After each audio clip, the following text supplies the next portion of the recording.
Assalamu alaikum class, how are you all? I hope you all are doing good at home. May this video finds in the best of health and spirits. So, कल आप लोगों का test है। कल हम लोगों ने half chapter पढ़ा था, आज हम उस बाकी हाफ को कंप्लीट करेंगे। आई होप आप लोगों ने साथ साथ भी किया होगा, लेकिन अगर नहीं किया तो हो जाएगा, कोई मसला नहीं है। ठीक है। कल हम लोगों ने लेयर्स तक किया था। कंप्यूटर नेटवर्क मॉडल की लेयर टोटल 5 लेयर्स होती हैं हमारे पास। फिजिकल लेयर जो है वो कंप्यूटर के सबसे करीब होती है, और एप्लीकेशन लेयर जो होती है वो यूज़र के करीब होती है। Application layer, transport layer, network layer, data link layer and physical layer, total 5 layers होती हैं। ठीक है। अब आगे हमारे पास है protocols. Protocols in TCP IP suit. आपको पता है सूट क्या? सूट का मतलब ये है कि इसमें एक से ज़्यादा प्रोटोकॉल्स हैं, एक से ज़्यादा प्रोटोकॉल्स मिलकर एक कंप्रिहेंसिव चीज़ जो है वो बना रहे हैं। ठीक है। पहला प्रोटोकॉल है, इसके बाद एफटीपी।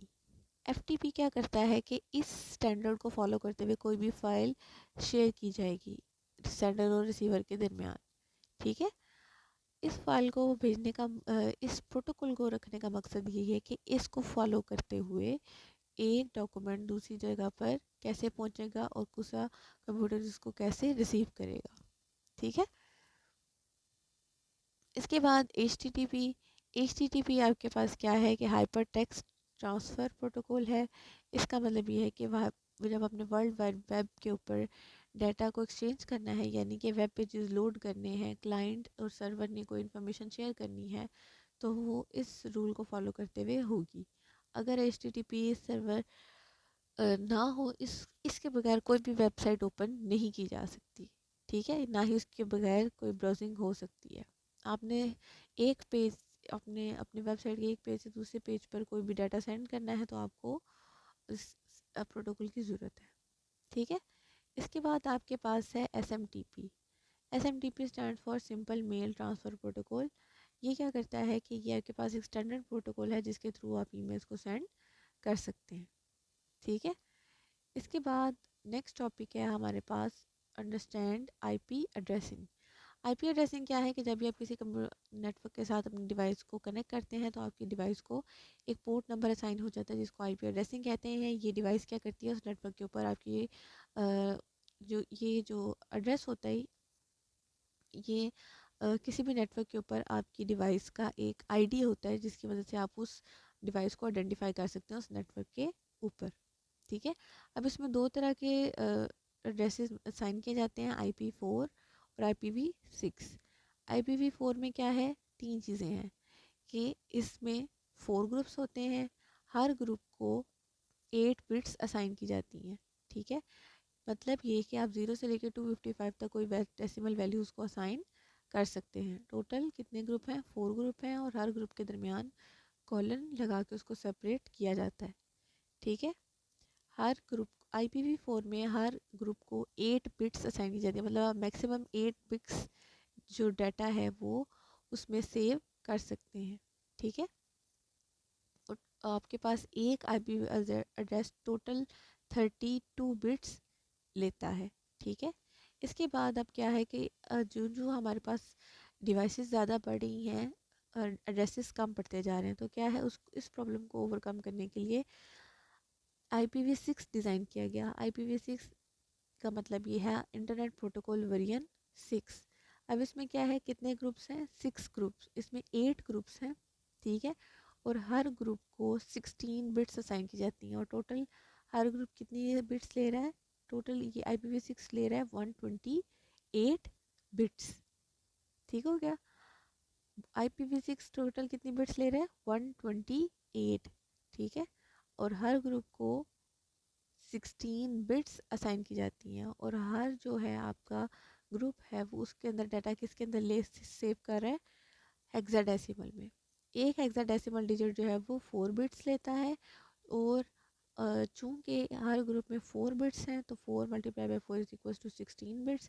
तो एक ग्रुप को 16 बिट मेमोरी असाइन होती है।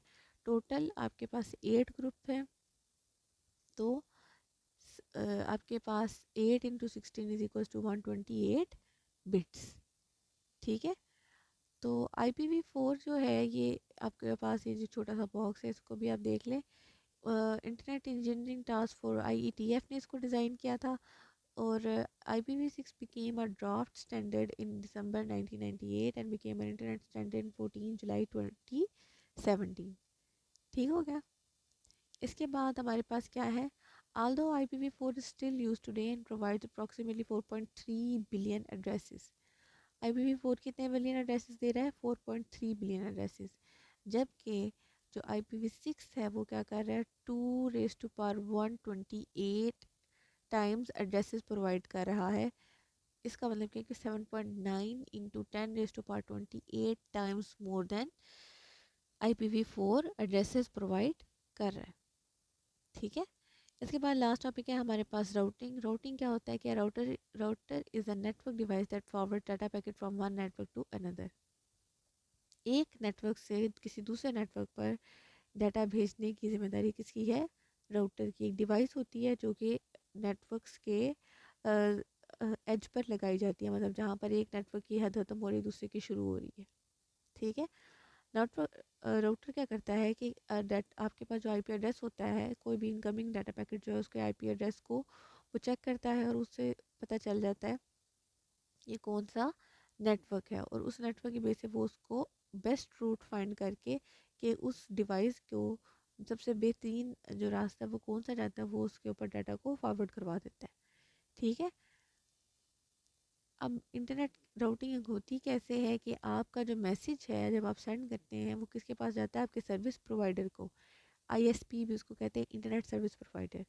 उसके पास जाता है, वो क्या करता है, राउटर के पास भेजेगा आपका मैसेज। राउटर क्या करेगा, उस नेटवर्क को असाइन आइडेंटिफाई करेगा जिसके ऊपर उसने डाटा भेजना है। फिर उस नेटवर्क के ऊपर उस जो आपका रिसीवर है उसको आइडेंटिफाई करेगा, फिर वहाँ तक जितने भी पॉसिबल आपके पास वेज हैं उनको चेक करेगा और उनमें से जो बेस्ट रूट है उसके ऊपर डाटा को फॉरवर्ड करवा देगा। ठीक है। अब हो सकता है कि एक डिवाइस को भेजने के लिए 100 वेज हों, लेकिन राउटर क्या करेगा कि उनमें से जो सबसे बेस्ट होगा उसके ऊपर डाटा को फॉरवर्ड करवा देगा। ठीक है।